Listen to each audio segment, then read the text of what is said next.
told me you were confident Man United will get the 2-0, that you wouldn't even concede a goal. You gave us a goal, fair play. You're still wrong, but you gave us a goal, fair play. You went in for 2-0, no goals conceded, because Ollie's at the wheel, and you guys are on form. You're wrong. I said 2-1. I gave you guys too much respect. I gave you too much respect, Neeks. I gave you too much respect, Terry, yeah?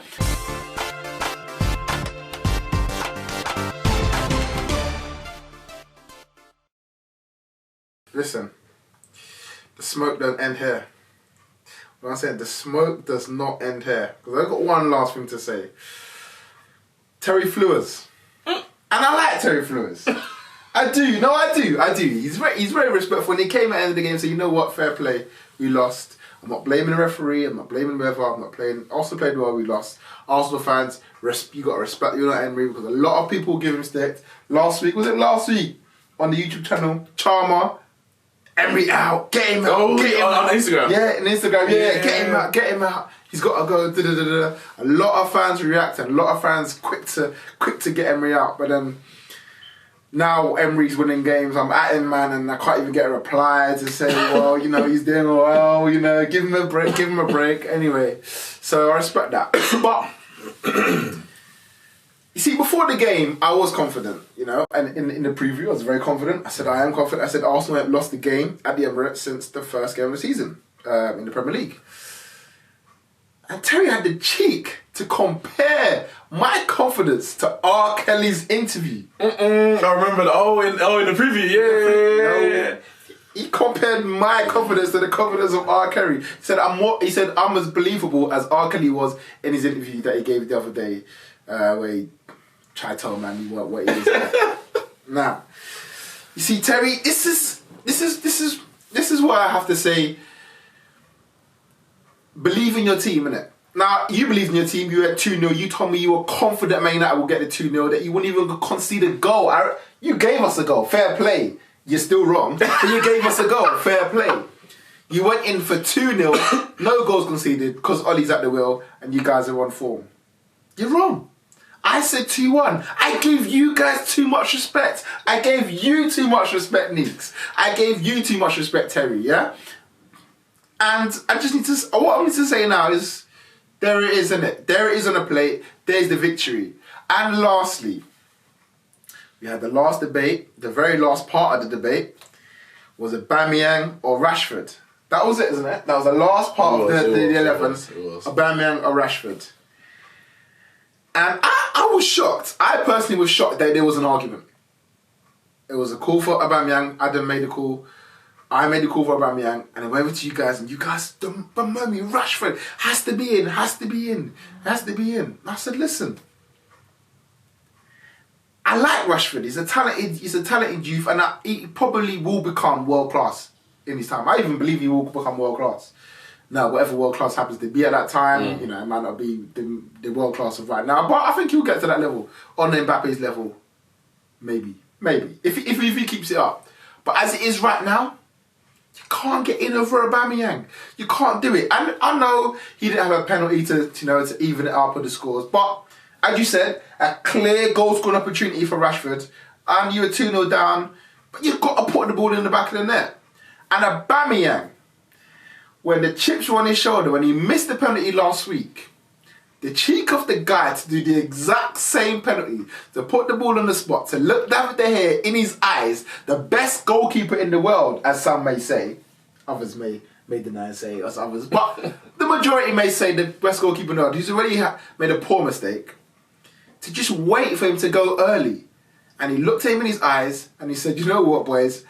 I did it last week and I messed up. Maybe Hugo didn't twitch. De Gea did that one little twitch to the left, and he didn't even put it in the corner. He said, De Gea, you're gone. So you're wrong-footed, and I knew you were wrong-footed about 30 minutes ago before that, and you couldn't get back. So you're wrong-footed again, and I'm putting it past you. And Aubameyang does what Aubameyang does. He scores goals. They said he can't score in the big games. They said he's a flat-track bully. You even used that he's a flat-track bully before. Well, 2 goals against Manchester United in 3 games. I just asked the questions. And there it is, isn't it? And whereas Marcus Rashford, he couldn't do it on this occasion. Small game Romelu, back at his best. I think that's what, 1 goal in 17 games against the big six in the Premier League. PSG in it, they're bigger than any. Well, you know, you got to carry it through. It's alright doing against PSG. But listen, you may end the season with no trophy and no top 4, and Lukaku will have to look at himself and say, how did I not score them goals to keep Manchester United into the fight? Okay, you got the goal against PSG. Okay, you got through against PSG. But if you don't win the Champions League and you don't get top 4, at the end of the season, you have to look back and say, this is a failure. That's what I've got to say on that. I'm going to say quickly, Lacazette over all of them, innit? Shout out Lacazette, innit? Because I don't know why you keep bringing this Aubameyang thing. Lacazette was better than him on the day. He was. Lacazette, and he's been better than him. He was. Probably since 2019 started. He's been better than him. Yeah, he has. He's had a very good performance. I don't know what I said to you. If you had said Lacazette, and in hindsight, if I was being true, I probably should have said Lacazette. But then Aubameyang would have ended up because Terry was never going to say Lacazette. Or we would have put it back to the viewers anyway, because it would end up 2-2. I just don't understand how you went for Aubameyang over Lacazette. But numbers don't lie as well, innit? No, so you have to look at the numbers and say... But they can be misleading. But, Neeks, this time last year you were telling me, lack of threat, man can't score goals. How can this guy be a main striker? Lukaku scores more goals than him. He's not even a good striker anymore. All of a sudden, now we sign arguably a player who's on the borderline, I would say, of world class in terms of a bang. In terms of, at least in his goal scoring ability alone. We signed him into the club, and since he's come to the club, I think Aguero and Salah are the only 2 strikers to get more than him. Gabonese Jamie Vardy. The Gabonese Jamie Vardy. Sorry, I just balls in the back of the net. I just received a message from Robbie. Oh, live messages come. I said it's come from everywhere. Text, WhatsApp, Twitter, Instagram, YouTube. Man said, just checking if you're alright. He ain't checking. Man's got a big laughter emoji. He's not checking. He's not. Can I just say, in all of this, I predicted a rare Arsenal clean sheet. I did say it last week on the pod. I said, don't let Ramone hear you say that, because Ramone's the only one who gets stuff right around there. You looked at me with stunned eyes, and I said, listen, a rare Arsenal clean sheet, and they're going to win this. I told you. You did. I mean, you say a rare Arsenal clean sheet, but I mean, at home, it's not as rare as it would be away from home, where we haven't got a clean sheet. What's that? It's not like it was rare. Like if you said it was at Old Trafford. Wait. I saw it's on your 4th clean sheet of the season. What? That is rare. Are you serious? 4. They've got 0 in away. I mean, I can't even laugh. We've probably got about the same, maybe a couple more.